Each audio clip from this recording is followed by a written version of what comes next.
आज हम जिस टॉपिक पर डिस्कशन करेंगे वो ड्रॉप शिपिंग पॉलिसी वायलेशन है। ठीक है, जिसे हम ज्यादातर FBM भी कहते हैं कि FBM हमारा डीएक्टिवेट हो गया, यानी कि सेलर फुलफिलमेंट ऑफर, यानी कि हम अपने वेयर हाउस से जो प्रोडक्ट शिप कर रहे होते हैं वो ऑफर जो है अमेजोन हमारी लिमिटाइज कर देता है, डीएक्टिवेट कर देता है। इसमें जो मतलब ड्रॉप शिपिंग पॉलिसी वायलेशंस होती हैं वो जरूरी नहीं है कि एक दफा लगेगी रीइंस्टेट हो जाएगी तो दोबारा कभी नहीं लग सकती। ठीक है, उसमें ये होता है कि आपके पास टाइम पीरियड होता है एक खास, उसमें अमेजोन आपको डिटेक्ट कर रहा होता है कि आप किस तरीके से जो है वो आप काम कर रहे हो। So basically drop shipping policy, सबसे पहले तो हमें ये समझने की जरूरत है कि है क्या। अमेजोन कभी भी ड्रॉप शिपिंग करने से मना नहीं करता, लेकिन अमेजोन के कुछ रूल्स एंड रेगुलेशंस हैं that we have to follow, ताकि हम लीगल तरीके से जो अमेजोन का तरीका कार है उसके मुताबिक ड्रॉप शिपिंग कर सकें। अब ड्रॉप शिपिंग का मतलब ये है कि आप थर्ड पार्टी को अलाउ करते हो कि वो आपके ऑर्डर्स को फुलफिल करे, लेकिन कभी भी अमेजोन रिटेलर्स को अलाउ नहीं करता। रिटेलर्स का मतलब ये जैसे सैम्स क्लब है, आर्गोस है, होम डिपो है, इसको अलाउ नहीं करता कि आप इसके थ्रू ऑर्डर्स फुलफिल करें। वो ये कहते हैं कि कोई भी सप्लायर या वेंडर या होलसेलर हो जिसके पास बल्क में प्रोडक्ट पड़ी है और वो आपके बिहाफ पर ऑर्डर्स को फुलफिल करे। ठीक है, ये थर्ड पार्टी फुलफिलमेंट होती है। सो आपके बिहाफ पर अगर कोई भी मतलब रिटेलर अगर करता है तो वो एक्सेप्टेबल नहीं है जब तक कस्टमर को ये ना पता चले कि सेलर ऑफ रिकॉर्ड कौन है। अब सेलर ऑफ रिकॉर्ड का क्या मतलब है कि फॉर एग्जांपल अगर मेरे अकाउंट से प्रोडक्ट सेल हो रही है तो मैं उसका सेलर हूँ। ठीक है, तो जितने भी रिकॉर्ड्स हैं उस ऑर्डर्स के, उस प्रोडक्ट्स के, वो सारे के सारे मेरे नाम से इशू होने चाहिए, मेरे बिजनेस नेम से इशू होने चाहिए। लेकिन जब वो मेरे बिजनेस नेम से इशू नहीं होते और किसी और बिजनेस का नेम वहां पर जाता है, फॉर एग्जांपल सैम्स क्लब का जाता है या वॉलमार्ट की पैकेजिंग जाती है, तो उस केस में अमेजोन को इतराज है कि वो ड्रॉप शिपिंग पॉलिसी को वायलेट कर रहे हैं। इसमें अगर ड्रॉप शिपिंग की पॉलिसी को वॉयलेट किया जाए तो आपकी या तो एबिलिटी टू सेल को रेस्ट्रिक्ट कर दिया जाता है, जिसमें मर्चेंट फुलफिलमेंट नेटवर्क यानी कि सेलर फुलफिलमेंट आपकी बंद कर दी जाती है, FBM बंद हो जाता है आपके अकाउंट का, और कुछ केसेस में पूरा अकाउंट भी डीएक्टिवेट हो जाता है। ठीक है, अब इसमें सबसे पहले हम देखते हैं कि अगर हम प्रोडक्ट्स को परचेज करें किसी और ऑनलाइन रिटेलर से और उस पे भी अमेजोन को कोई इतराज नहीं है, वो कहते हैं कि आप खरीदो, सैम से खरीदो, वॉलमार्ट से खरीदो, कहीं से भी खरीदो, लेकिन आपने बैकएंड पे क्या करना है कि जो प्रोडक्ट्स हैं उनको अपने पास मंगवा कर फिर आपने शिप करना है। ये पॉसिबिलिटी नहीं है कि आप प्रोडक्ट्स जो है वो इन रिटेलर्स को कहो कि डायरेक्टली कस्टमर को भेजें। ठीक है, ये पॉलिसी की वायलेशन है, और क्योंकि उसमें ये होता है कि सेलर ऑफ रिकॉर्ड हम नहीं रहते, वो मर्चेंट रह जाता है, वो रिटेलर रह जाता है। ठीक है, और पैकेजिंग पर, पैकेजिंग स्लिप्स पर, इनवॉइसेस पर, और जितनी भी पैकेजिंग है वो सब की सब उस सप्लायर की जाती है, हमारी नहीं जाती। ठीक है, उसके बाद देखें जी, जो शिपिंग ऑर्डर्स हैं with packing slip, invoices, external packaging या कोई भी इंफॉर्मेशन, ये सारी की सारी स्ट्रिक्टली प्रोहिबिटेड है। अच्छा, इसके अलावा जो पैकेजिंग, इनवॉइसेस और जो सारी चीजें हैं ये ऑब्वियसली अमेजोन कहता है कि आपकी ही होनी चाहिए। अगर आप किसी भी थर्ड पार्टी के साथ ड्रॉप शिपिंग करना चाहते हैं तो आपके पास एक एग्रीमेंट होना चाहिए। देखिए ये बहुत इंपॉर्टेंट पॉइंट है। सेकंड और थर्ड टाइप जो वायलेशन आती है ना ड्रॉप शिपिंग की, उसमें ये एग्रीमेंट आपके पास लाजमी होना चाहिए। अगर एग्रीमेंट नहीं है तो अकाउंट आपका नहीं ओपन होगा। ठीक है, फर्स्ट टाइम तो अमेजोन ओपन कर देता है, आपको माफ कर देता है, सेकेंड और थर्ड टाइम माफ नहीं करता। उस टाइम पर आपके पास ये एग्रीमेंट हर सूरत होना चाहिए।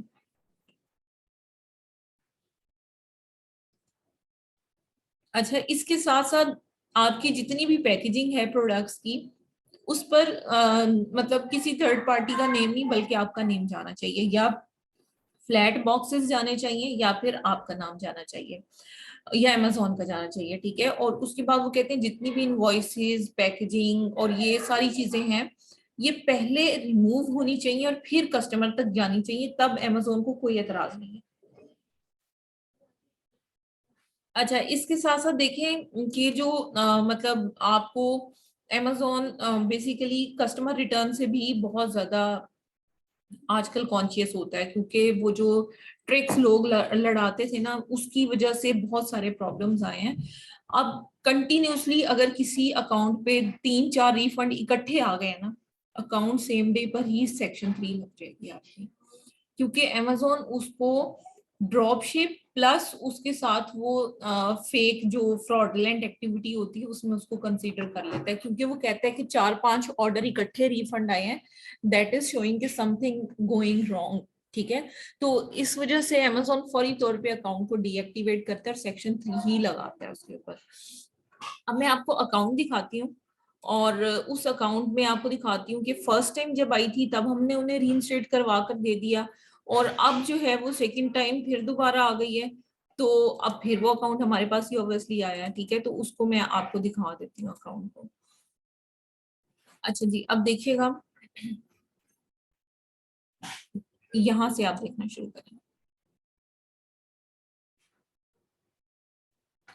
अब इसमें देखें, ये तो कॉल मी नाउ का बटन है, बैक चले जाते हैं। ये भी रिस्क ऑफ डीएक्टिवेशन है। ठीक है, इसमें 70, अच्छा ड्रॉप शिपिंग पॉलिसी वायलेशन जो होती है ना, इसमें दो तरह से वायलेशन फर्स्ट टाइम आती है। या तो डायरेक्टली अकाउंट ही आपका जो है वो बंद हो जाता है, या फिर क्या होता है कि 72 आवर्स की वायलेशन लगती है। वो कहते हैं कि 72 आवर्स का टाइम है, इसमें आप अपने इशू को एड्रेस कर लें और अपना प्लान ऑफ एक्शन सबमिट करवा दें, अदरवाइज आपका अकाउंट डीएक्टिवेट हो जाएगा। जो लोग तो 72 आवर्स में करवा देते हैं उनका अकाउंट रीइंस्टेट फौरन ही हो जाता है, और जिनका मतलब जो अकाउंट में प्रॉब्लम आती है ना, लाइक जो 72 आवर्स में नहीं सबमिट करवा पाते किसी भी रीजन की वजह से, तो उस केस में क्या होता है कि ये अकाउंट रीइंस्टेट मतलब डीएक्टिवेट हो जाता है, और बाद में उसे रीइंस्टेट रिटर्न अपील से करवाना पड़ता है। जो 72 आवर्स का नोटिफिकेशन है, इसको आप कॉल पर भी रीइंस्टेट करवा सकते हैं। अच्छा, यहाँ पर देखें लिखा हुआ है, repeated violation of drop shipping policy will result in a restriction of your selling ability to list seller fulfilled offers on Amazon। उन्होंने यहाँ पर ही क्लियरली बता दिया कि अगर आपने दोबारा से रिपीट की तो प्रॉब्लम होगी। जी उस्मान। मैम कॉल जब हम करते हैं वो तो एक और टीम सुनती है, तो वो तो प्रॉपर तरीके से गाइड भी नहीं करती, तो वो कैसे रीसेट कर देते हैं? नहीं, 72 आवर्स के केस में मैं आपको दिखाती हूँ कि हो जाता है ये। ठीक है, मैं बैक जाती हूँ। अब इसके बाद ये देखें, यहाँ पर कॉल मी नाउ इंक्वायरी आया ना यहाँ पर। अब यहाँ पर देखिएगा इस नोटिफिकेशन में कि उसने कहा है कि असिस्टेंस आपको चाहिए ड्रॉप शिपिंग में, I was able to assist you. उसके बाद देखिएगा, अच्छा ये देखें, thank you for submitting your plan of action, और please review the step described in your plan of action to prevent drop shipping policy violation. ये call पर ही हमने किया था, और ये कॉल पर भी हो जाता है ये वाला। अब इसमें लिखना क्या होता है, ये बताना क्या होता है, वो भी मैं आपको गाइड करती हूँ। ठीक है, अच्छा अब इसके बाद देखिएगा फर्दर इसमें यहाँ पर देखें, we are sending in this communication suspicious activity हुई है, और ये प्रोडक्ट है Amazon policy prohibit activities such as offering financial reward, free products, exchange for review। बहुत सारे केसेस में ऐसे होते हैं ना कि कोई रिव्यू से बचने के लिए कोई प्रॉब्लम हो जाती है, ये फुल रिफंड के साथ एक्स्ट्रा कुछ दे देते हैं इंसेंटिव, या फिर उन्हें कहते हैं कि पार्शियल रिफंड दे देते हैं, या फिर कहते हैं कि आप रिव्यूज को खत्म कर दें, हम आपको कंपनसेशन दे देंगे या एक्सचेंज दे देंगे या फ्री प्रोडक्ट दे देंगे।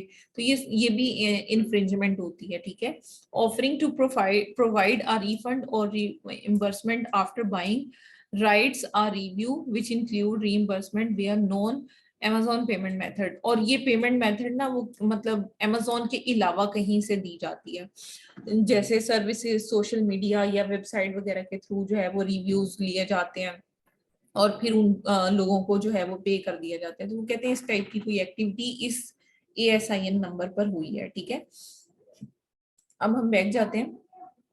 अब आप देखिए ये वाला नोटिफिकेशन। ठीक है, अब यहाँ पर देखें, we have taken this measure because we have found that you have repeatedly violated Amazon drop shipping policy. Drop shipping और allowing a third party to fulfill orders to customer on your behalf is not acceptable. अब basically ये सारी information अब वो यहाँ पर दे रहे हैं, ठीक है। ये सेकेंड टाइम वायलेशन आई है। अब देखो जो फर्स्ट टाइम आई थी ना, उसमें तो हमने जस्ट उन्हें यही बताया था कि हमें इस चीज का अंदाजा नहीं था, हम पैकेजिंग को रिमूव करना भूल गए, हमें नहीं पता चला, और इस तरह की मतलब फिर हमने प्लान ऑफ एक्शन मैं आपको शेयर कर दूंगी वैसे कि इसमें जो है वो करेक्टिव मेजर्स क्या थे और हमने फौरी तौर पे क्या किया, ठीक है। उसमें हम फौरी तौर पे बता देंगे कि अब जितनी भी पैकेजिंग मटेरियल हमारे पास अदर देन अमेज़न या लूज पैकेजिंग था वो सारा हमने वेस्ट कर दिया, डिस्कार्ड कर दिया। बस ऐसे दो दो तीन तीन पॉइंट आप जस्ट रूट कॉज और इसके बता दोगे तो अकाउंट रीइंस्टेट हो जाएगा। लेकिन जो सेकेंड टाइम होता है ये बहुत ज्यादा डिफिकल्ट होता है करवाना रीइंस्टेट, लेकिन अल्हम्दुलिल्लाह हम तकरीबन थर्ड स्टेज तक करवा लेते हैं रीइंस्टेट।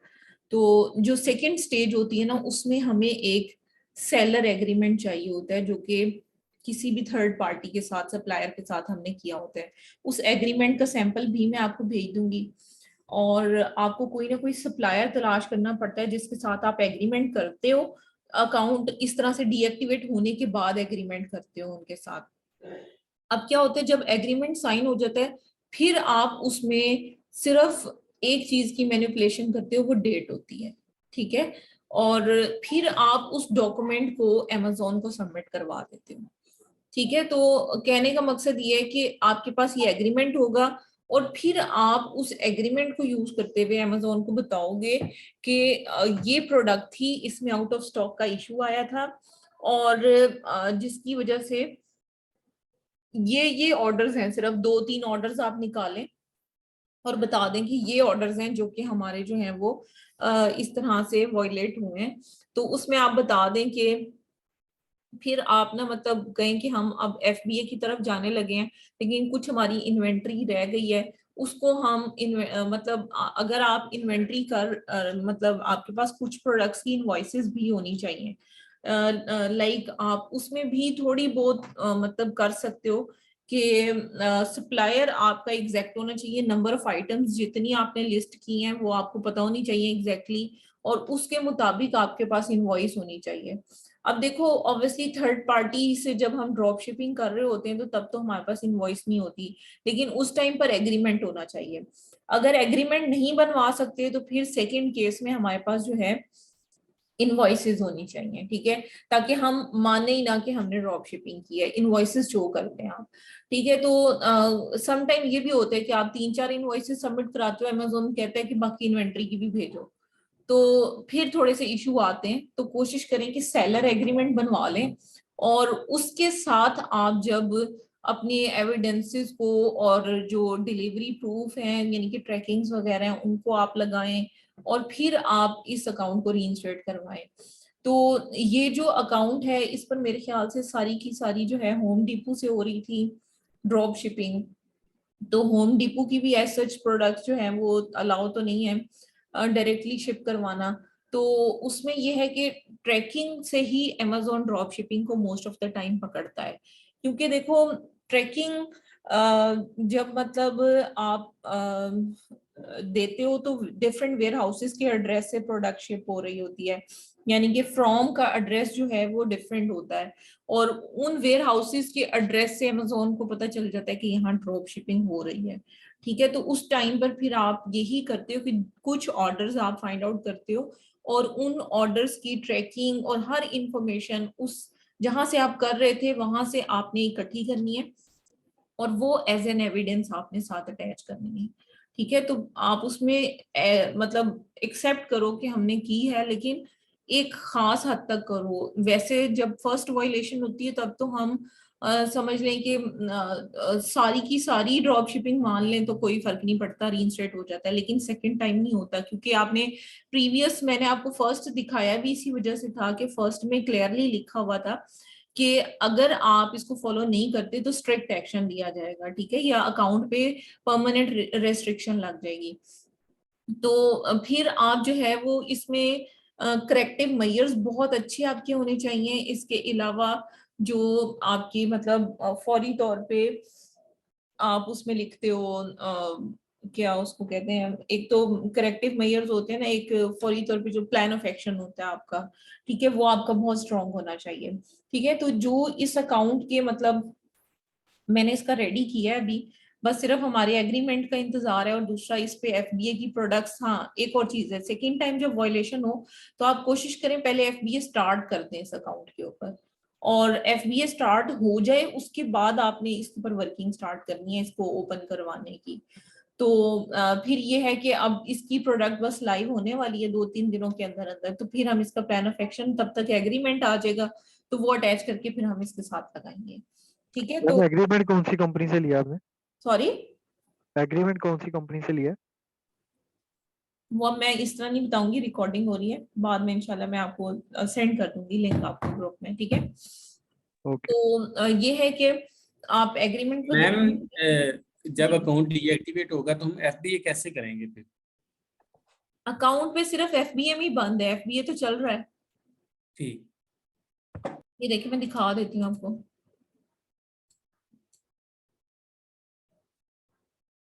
एक मिनट दें।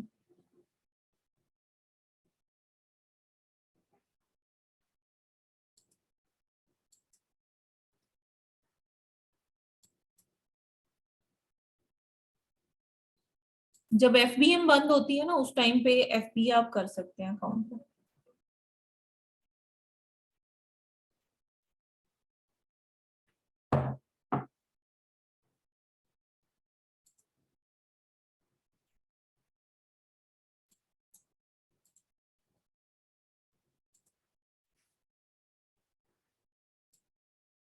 जी ये देखें, ठीक है, अकाउंट ओपन ही है ये देखें। लेकिन जब मैं इसके ये देखें अकाउंट हेल्थ में जाती हूँ ना, तो उस टाइम पे वो कहते हैं सिर्फ आपकी एफबीएम बंद है। अकाउंट की ये भी देखें, ये भी ठीक है, 300 प्रोडक्ट ऑथेंटिसिटी कस्टमर कंप्लेन भी है इसकी एक। ठीक है, ये वाली प्रोडक्ट ये, ठीक है, तो बाकी मैं इसकी अपील आपको सेंड कर देती हूँ ग्रुप में, और आप उसको देख लीजिएगा। और जब आपको ये वाला सिनेरियो सारा समझ आ जाएगा तो फिर इंशाल्लाह आपके लिए सेक्शन 3 को भी रिजॉल्व करना आसान हो जाएगा, क्योंकि सेक्शन 3 सिर्फ डॉक्यूमेंटेशन से ओपन होगी, इस तरह से ओपन नहीं होगी। जी, आप कोई क्वेश्चन है यहाँ तक तो काइंडली पूछ लें। मैम मेरे पास एक अकाउंट आया है 2 दिन पहले, उस पे हम्म क्लाइंट जो है वो अमेजोन से परचेज कर रहा था, और हम्म उसने जस्ट अभी तक 3 ऑर्डर शिप किए थे, परचेज करके अपने वेयर हाउस में उसको मंगवा रहा था, उसको हम्म। रीपैक करके अपनी आइडेंटिफिकेशन के साथ वो शिप कर रहा था। 3 प्रोडक्ट किए थे, लेकिन फिर भी वो सेलर कोड ऑफ कंडक्ट और ड्रॉप शिपिंग लग गई उस पे। अच्छा, तो वो मैंने ये सारा एलेबोरेट करके अपील सबमिट की है, लेकिन वो रिजेक्ट हो गई। अच्छा, एविडेंसेस लगाए हैं आपने? एविडेंसेस मैंने उसके ट्रैकिंग आईडीज लगाए हैं, और जो डिलीवरी प्रूफ्स हैं उस प्राइम अकाउंट के वो लगाए हैं। अब आपने पता है क्या करना है, जो प्राइम अकाउंट की इनवॉइसेस है ना वो पहले जी निकालें, फिर ठीक है। वो जो प्राइम की ट्रैकिंग थी वो आप निकाल लें सारी की सारी। फिर आप वेयर हाउस से जब आपने कस्टमर्स को प्रोडक्ट शिप किए हैं तो उसकी ट्रैकिंग अलग से होंगी ना, जी मैम। उन ट्रैकिंग्स को अलग से निकाल लें आप। और फिर आपने क्या करना है कि अमेजोन को सबमिट करवाने के, देखें हम खरीद रहे हैं, हमारे पास मौजूद है, हमारी पोजीशन में है प्रोडक्ट, उसके बाद हम रीसेल कर रहे हैं। ये अमेजोन की पॉलिसी है, और अमेजोन आपका ये खोल देगा अकाउंट। ठीक मैम। ठीक है, ठीक। चलें जी, ओके, अल्लाह हाफिज।